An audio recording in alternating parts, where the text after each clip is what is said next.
tulong yun. Yung ghost project po, ano po naman ang anatomy nito?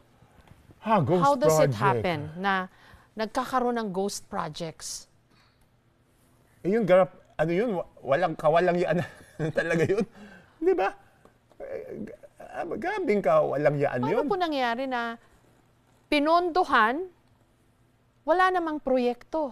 Guni-guni, sabi nga ni Pangulong Marcos. Hindi ko rin maintindihan. I mean, kasi ang dami pipirma doon, baka 10 tao pipirma doon bago mabayaran eh.